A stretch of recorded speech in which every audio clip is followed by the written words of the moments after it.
10 News. This is breaking news. Thank you for joining us. Now, we are following a historic moment right now. You're taking a look at live pictures at Fort Lauderdale Hollywood International Airport as we await the first commercial flight to Cuba in more than 50 years to depart. Now, right now, you're looking at people waving an American flag as well as a Cuban flag. Now, this is the view from Sky 10. You can see, obviously, people there filming this historic event. Now, this JetBlue flight is on its way from Fort Lauderdale to the city of Santa Clara. Now, joining me is senior political reporter Michael Putney. And, you know, we've been talking about these new relations between the United States and Cuba for some time now. And we use this term a lot. This is a historic moment, but this really is something special. Janice, it certainly is. It has not been since 1961 that there has been a regularly scheduled commercial flight between the United States and Cuba. And that JetBlue plane that you see there on the left side of the screen is going to leave shortly. It's going to fly to Santa Clara, which is a city of about 100,000, I guess it's about 100 miles east of Havana. Interestingly, no flight yet from the United States on any of the approved airlines is going to yet be authorized to fly to Havana. They're going to go to a number of other cities. Next week, American Airlines, which flies out of Miami, is going to go to Cienfuegos and Holguin. But the first flight here by JetBlue is to Santa Clara. I happen to have been to Santa Clara. The Che Guevara Monument is in Santa Clara. I mean, not to get too wonky here, but when Los Barbudos, when Che came out of the Sierra Maestra, they fought a battle, the Battle of Santa Clara, in 1958, and it essentially won the revolution for Fidel Castro and his followers. Well, they're pushing back the jet right now, so this is a moment. And you had mentioned Santa Clara, obviously rich in history, a lot of culture there. It's also home to one of the oldest universities in Cuba, Las Villas Central University. And like you said, we're watching this plane push back. This plane, about 150 passengers, it can fit about 150 passengers. And look at that. You've got the Cuban flag and the American flag as they push this plane back. And we do understand that there will be a water salute. Now, that is something that is done for ceremonial purposes, for notable events, and the fire trucks will line up on either side of that plane with plumes of water form and a series of arches, so that will also be a sight to see. Now, this flight, relatively short flight. It's just over an hour. It's about 72 minutes. It's expected to land in Santa Clara probably around 10:57. This flight was supposed to take off around 9:45, so it looks like it's a little delayed, but I'm sure they'll make up for it time in the air. Why this is so significant, let me try to explain, and that is, until now, well, for the past many years, Americans could go only on charters to Cuba, and they almost always flew out of Miami International, and they were expensive, generally speaking, in the vicinity of $500 round trip. Well, JetBlue, I think, has got a special offer for the first, I don't know what period. I think it's like $99 each way, so it's a great bargain. The other big part of this, Janice, is that previously it was a laborious process to get a visa from the Cuban government. Now, American travelers are simply going to go online or call the airline and make a reservation, and they help you get the visa, but it's not nearly as complicated as it has been for the last 30 years. And we mentioned that there is still technically a ban for Americans visiting the island, but there are 12 categories of authorized travel that we've talked about. That includes educational, religious, or humanitarian reasons. And right now, we've actually have our local 10 News reporter, Hatzel Vela, who is on that inaugural flight. And he's joining us now on the phone. Hi, Hatzel. How's it going there so far? Hey, ladies, I can tell you that they just told us that the flight is going to take exactly 52 minutes to Santa Clara. You probably can see from Sky 10, the plane is still making its way out of the tarmac, awaited by fire trucks, which will do water cannons. I'm sitting in 17D, and next to me is this young lady named Yara Erosa. It's her first time going to Cuba. She's a first-generation Cuban. She's never been, and it just happens that she is from Santa Clara. So Yara is, how excited is this? I mean, you said it felt like going back to high school, like the first day of your freshman year. Why is it so meaningful to you? It's a new beginning. It's you don't know anybody, but you know everybody. It's a transition. It's like to me, it's like a change of life, a new chapter that's about to start of traveling, connecting, and visiting the roots of my heritage and my people and my family. And you know what it's about. You know what to expect, but it's not the same until you're actually there. And it goes in the same chapter of graduation, marriage, first day of college, your first child. It's that first moment. Wow. Why haven't you been back yet? I mean, we've had charter flights here. Why did you decide to go with this particular flight? I'm a JetBlue customer support, and it's hard for me to do traveling because of the fact that I'm a foster parent. I don't have permission to leave the country with my foster kids, and that's very important for me. So when I was given the opportunity, I grasped it and said, "This is a life-changing moment, and you got to live it. You got to live it right now. We only live once, so might as well take advantage of being part of history."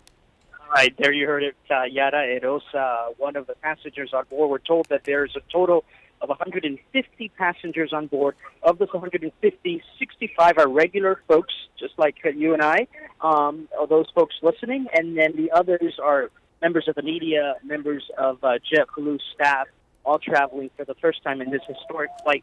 A flight hasn't happened, a commercial flight, I should say, hasn't happened since 1961, and this will be the first one about to take off in just minutes. 52 minutes expected to last from here to Santa Clara, which is more in the central part of Cuba, so it's going to take longer, slightly longer, than it would if we were traveling to Havana. A couple other things to mention. The captain on board, his name is Mark Luaces, born in Miami. His father was an aircraft mechanic for Eastern Airlines. His parents are both Cuban. His father from Pinal del Rio and his mother from Camagüey. Both of his parents came as teens. Even the first officer, Francisco Barreras, his parents also came from Cuba, so a lot of connections here. But also folks, regular folks that are just traveling to Cuba as Cuban Americans or as American. We spoke to two women, mother and daughter, who said they came here from Utah, have no connections to Cuba, but wanted to be the first, wanted to be on that first flight. So as you talk to different passengers, as you go up and down the plane, you hear different stories as to why they're here, but just a momentous occasion, not just for obviously American and Cuban relations, but also for the world of aviation. JetBlue Flight 387, leaving Fort Lauderdale Hollywood International Airport, arriving in Santa Clara at some point at around 10:57, about 52 minutes on flight. And as you can see, we're now leaving the gateway. We are approaching the runway, and it looks like we will be greeted by some water cannons, by some fire trucks as we make our way up into the air. So I'm going to have to let you go, ladies, because as you know, they don't like us talking on the phone. I was able to sneak a little bit and do this for you guys. But so we get to Santa Clara, hopefully I'll be able to talk to you by phone or on camera. But for now, from Hollywood International Airport, Fort Lauderdale Hollywood International Airport, Hatzaboa, back to you. Thank you, Hatzel. We wish you a safe flight. And we mentioned that water cannon. You could see that JetBlue flight about to turn. And again, these water cannons done, again, for ceremonial purposes and for notable events. And this, of course, a notable event, as you mentioned, Michael, that this is 50 years, about 50 years, we have not seen this. This is an image that I think is going to be seen certainly around the world today, tonight, tomorrow in your morning newspaper. Here is this JetBlue flight being cascaded by the water cannons at Fort Lauderdale International, about to take off for Cuba. I think there is some irony here. The Cuban government authorizes the airlines and which ones can fly and at what times. And we should note this is a flight out of Fort Lauderdale, not out of Miami International, where the, quote, Cuban mafia are, that is to say, Los Gusanos, the worms from, the exile community who are so reviled in Cuba. Instead, it is leaving from Fort Lauderdale, a much kinder place, the Cubans believe. So there was definitely a reason why Fort Lauderdale is getting this honor. This honor. I'm guessing that it is, but here is the flight taxiing out at the airport. Next week, we want to say American Airlines is flying from Miami International. It's going to fly to Cienfuegos and also to Santa Clara. it's going to be a while. We don't know when the Cuban government is going to say the airlines can fly to Havana. That is the big goal, of course, and that's where the money will be made, is flying to Havana. But they're going to other places: Camagüey, Holguín, Cienfuegos, Santa Clara. There are, I believe, 11 international airports in Cuba, and flights have been authorized to all of them. But it will be a while before American airlines of any brand are flying to Havana. And I really, interestingly enough, is that the pilot of this aircraft is Cuban descent. Pilot name is Mark Luaces, born in Miami, but again of Cuban descent. And even the first officer, Francisco Barreras, also Cuban descent. So really special there. I'm sure it's a special moment for them to be able to have this and be able to do this. Certainly, it's an exciting moment for them, for the 150 people on board.